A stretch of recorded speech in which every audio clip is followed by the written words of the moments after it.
Welcome to the Enterprise Thought Leadership Podcast, where we explore the latest in enterprise trends, tech, and strategy with the top leaders shaping the future.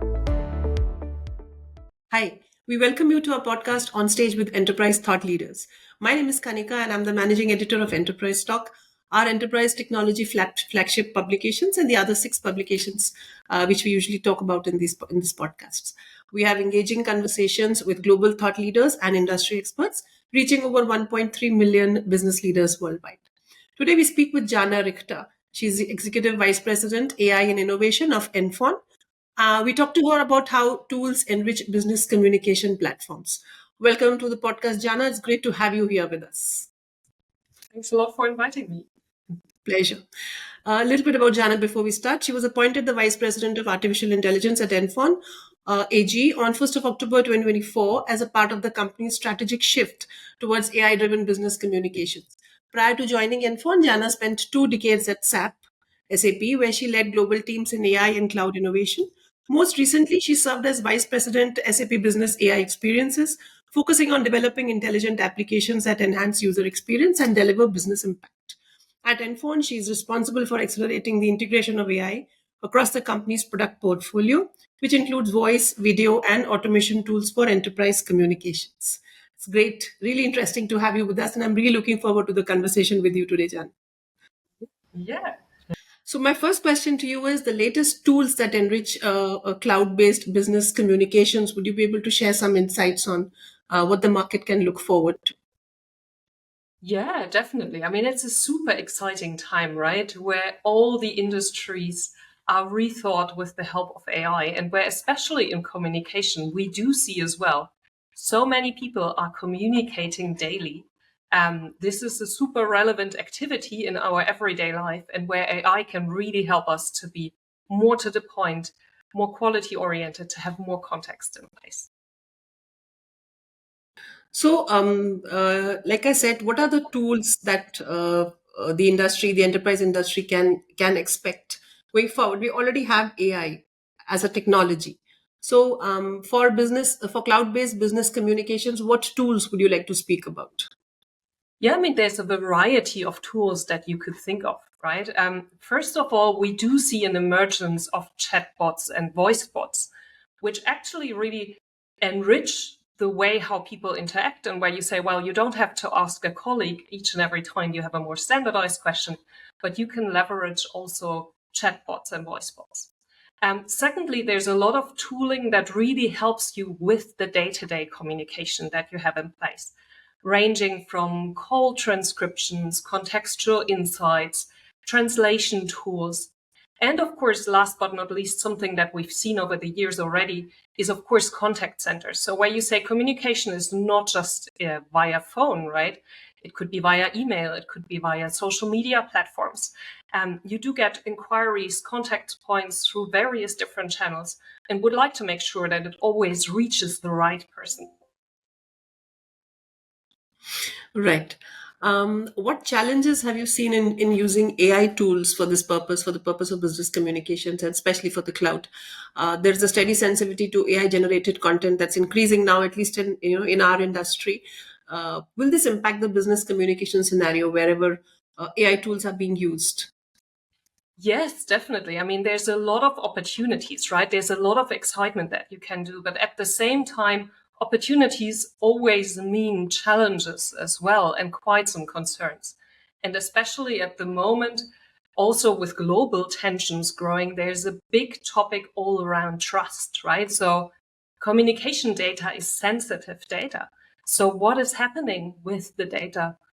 Where is it processed? Is that just used for my purpose, or do vendors that provide technologies actually use that data in other contexts, like training models, doing their own analysis, right? So there's a lot of focus both on, well, what does it mean for my sensitive data? And at the second time, of course, it's all about compliance and regulations as well. We do have GDPR in Europe since a couple of years already, but now we have the EU AI Act, which adds another layer of controls and compliance. And of course, this is just the European perspective, but we see globally a rising trend around regulations where companies, of course, need to make sure, well, what can we use, in which boundaries can we use it, and what are the areas where we rather define no-go or alternative solutions. So those are, of course, the main concerns, to make sure that people can use the technology for productivity gains, but that you don't have a totally crazy growth of different tools where you lose the control of what is happening to the data and to my knowledge. Yeah, so since you mentioned GDPR, there is data privacy as well. And Europe has a very clear set of rules that everybody has to follow. And of course, the new AI rules are also important. But when you're using the tools, are there also risks there when you use AI tools for business communication, especially on the cloud? Yeah, and I think it's a good point. Of course, we need to look at risks in the cloud, but also even risks on premise, right? So if you look into systems that sit somewhere partially maintained in the cellar of, let's say, mid-sized companies, you, of course, have a super large attack vector. And you need to make sure that those systems are regularly maintained up to the latest standards. And with the growing attack vector out there, which actually is fueled by AI as well, it's quite a good discussion that should happen to say, well, what do we maintain ourselves on premise as a company? And where do we benefit from cloud solutions? But of course, then they are in the cloud, and the cloud provider looks into providing security controls, focusing on encryption, regular updates, vulnerability assessments, certifications, and so on. So that's why a large focus from us as a cloud communication provider, of course, is the whole area of monitoring, looking at threats, proactive vulnerability assessments, but of course then incident response activities as well at the same time. So that's a super relevant and dynamic topic. And where, again, actually with the speed that we do see, many of the topics can only be handled with automated intelligent systems to really make sure that both the attack vectors out there, as well as the system prevention and the proactive settlement in your systems, are always properly catching up. So, would you like to tell us something about the role of AI tools in general in modern communication platforms? Not just business communication, any kind of communication platforms. There is an increasing use. So, something about that? Yeah, I think from my perspective, what is quite interesting to see and a trend that will grow is that you don't want to have AI just sitting somewhere on the bench, right? Or in parallel to your activities, but it's all about integration. It's really making sure that users look into, well, what am I doing in my daily work? How am I interacting? And how can I have the right tools at my fingertips? And not just the tools, but how is the whole process transformed, right? So how does that integrate with all the systems of record? How do I see the right information from the different systems when I am communicating?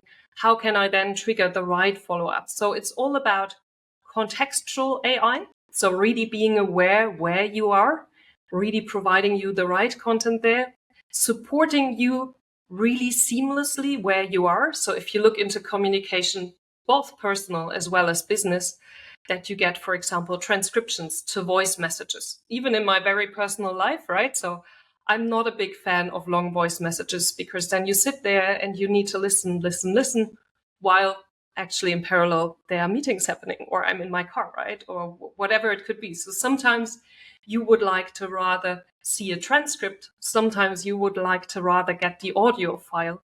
And that's a convenience that AI embedded into your communication system can provide, as well as, for example, transcription of your calls and automatic summarization.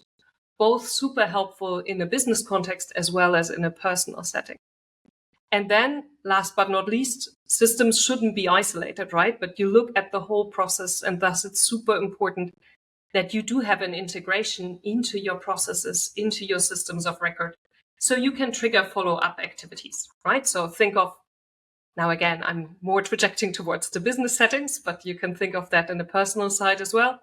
think of an inquiry that you got. You would like to bring that right away into your CRM system to make sure that then the next steps are handled, or if there's a certain complaint or an issue that a customer has, that your service ticketing system has all that information and that the next activities are automatically triggered. So while all of this is happening, have you or any of your clients faced any challenge in using AI tools for communication? I think, I mean, whenever you introduce new capabilities and new capabilities like AI, right? This is typically a transformation project. So for me, this is the one side is always the tool itself and evaluating the tool, making sure that you understand how to use it. But the bigger context is if you want to bring that to users broad scale and to processes broad scale, it really means you change the way of how people interact, how they work, right? And it's something that requires active change management and active transformation to say, well, how do we accompany our colleagues, our people in using those tools? How do we evaluate what's the best fit? How do we make sure that users are trained? Ideally, you have something in place that is very intuitive and that right away can be used. But even then, you need to make sure that people know what is happening behind the scenes. So what we've done at NFON, for example, personally, in our own AI transformation is that we run regularly learning sessions and even knowledge exchange between the employees so that everyone knows, well, this is the tool that is in place. And I, in my role, I'm using it this way and others can benefit from this. And this goes hand in hand then really with official training as well to say, well, there is a certain, as you mentioned before, right, risk vector as well. So people need to be trained which tools can be used, which tools can't be used. How can those tools be used? So that we then have this with really mandatory trainings similar to data privacy trainings that in many companies are a reality since years already. So here's a little bit of a controversial question, if I may call it that. You are an AI technologist and of course working in an organization for which AI tools is business. Mhm. Do you feel customers appreciate AI tools more or human touch more? Or is there a balance you can reach? That's a very good question. And actually, maybe that's something super important for me, not just in communication, but in general. I don't believe that AI should replace humans. And especially in communication, that's not what is supposed to happen, right? It should actually help us and offload us, like many of the digitalization topics, so that you say, you don't have to do the repetitive, cumbersome tasks of, for example, you want to make an appointment, you want to change your address because you moved, you need to tell 20 companies out there, all your companies where you have a credit card, your bank accounts, your insurances, whatever, they all have to know your address. Actually, I wouldn't be a big fan to be 20 minutes in a waiting queue to talk to someone in person to do this mundane, repetitive task. So that's super cool if I can interact with a voice bot or maybe even some chat bots where I just give them the information, off I go. I'm happy as a person doing that as quickly as possible. And actually, even in a company and business, you don't have to have a lot of people who have a super packed day by just doing repetitive tasks. But the communication that matters is communication that is really interpersonal communication, where you need someone who understands the context, empathy, where you look into new territories as well, right? And I'm always happy if we can free up repetitive, mundane tasks from people in making sure that they can focus on customers, innovation, topics that require attention and a bit more thought, right? And where you need to have that space that you're not in a rush because your desk in parallel is growing and growing and piling up with new tasks. So that's a balance. Sorry, Yeah. I mean, the trick is about that interaction, right? That you say, what are the things that are repetitive that you can automate? Where do you have a start point that can be automated? And where you have a smooth handover then to a person who knows all the things already and who then again gets via AI the right information from systems of record, from transcriptions to help me as quickly as possible. And that we can then grow as quickly as possible together. Yeah, that makes sense. So that's a balance I was looking at. Yes, Yes. to some level, as long as it can be automated, why put people in place? But after that, yes, human empathy is required. So customers also would want to speak to a human being rather than a bot. And my last question would be, how would you feel about the security status in AI-led communication platforms? The current scenario, geopolitical, in all ways, is extremely risky. There's just too much happening around the world. So given this current risky scenario and the vulnerabilities that are floating around, whether they're deliberate or technology generated, how does NFON help to fight these threats to their communication platforms? Yeah. And I think that goes a bit back to the points that we mentioned beforehand, right? I think, and I mean, sometimes you feel overwhelmed, right? And I see there's a certain tendency as well to say, oh, I wish it would be 10 years back and life would be easier. But this is not happening, right? I mean, we are moving forward.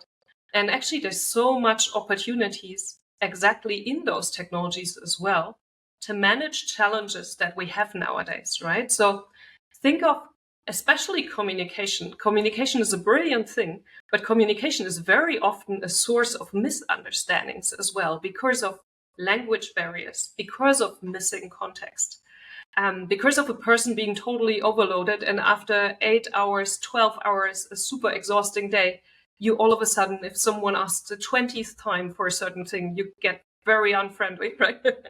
So I think especially there's a super big chance to use that AI and say, well, where can it help me? Where can it help me to change my personal life, to change the life of companies, to change processes, to help people to really be able to manage that ever-growing complexity and that ever-growing speed? Because they are just a reality, right? And in parallel in companies, there's typically quite a skill gap as well and a talent gap to say, well, there's typically more things that you could do, and you are usually limited by the amount of people that you have in place that could take care of all those opportunities. And that's why looking at AI that can automate mundane tasks, again, around communication, repetitive inquiries that could be automated, FAQs that could be answered. There's so many things where you can help your customers because they get a response quicker. You can help your employees because they don't get that question 30 times a day and get interrupted from something more value adding that they are doing. And then to say, well, in the context that you then focus on, also having AI as a help to say, you get, for example, a summary of a call and action items, and right away triggered some of the follow-up activities. Because how often do you leave? At least I'm too often leaving my office as well after back-to-back calls, and I forgot what I agreed upon in the morning to take care of. And if I really then can say, well, I do have something where I get some assistance and forward-looking, the whole agentic wave is already happening, right? So that already AI-based agents help to trigger activities, react on some things that come in with a certain lead time, and that really help you to go ahead of this wave and manage that complexity. So for me, this is a super big opportunity and also the opportunity to manage risks. But in parallel, you have to say you shouldn't go rogue and crazy, right? You need to see with which technology provider do you go? How do you manage security? How do you manage compliance? How do you make sure that you automate the right topics, but have explainability and transparency in mind so that people know when am I interacting with an AI and when am I interacting with a human? That's the mission that we have as well, to really make sure we embed it in a way that it's usable for businesses and provides tangible benefits. Quick touch on the cybersecurity bit, Jana, if you will. Are there, and there are cybersecurity risks in all platforms, especially on the cloud. How does NFON help their customers to fight that kind of risk or keep them safe, if I can say that? Yeah, I mean, that's the point mentioned beforehand. We see, and especially, let's say, for more German businesses as well, although we here talk about more the UK side of the house, right? But also in the rest of Europe, we do see that a lot of companies still have telecommunication systems that are a couple of decades old. in a certain state where you say, well, are they actually actively maintained? Do you have the latest security patches there? Do you make sure that this is not an attack vector, right? I think there one of the big opportunities is really to say, well, in the cloud, especially in the light of all those cybersecurity risks that are, exponentially growing is not even a word for that anymore, right? That there's an explosion on the attack vector because of AI.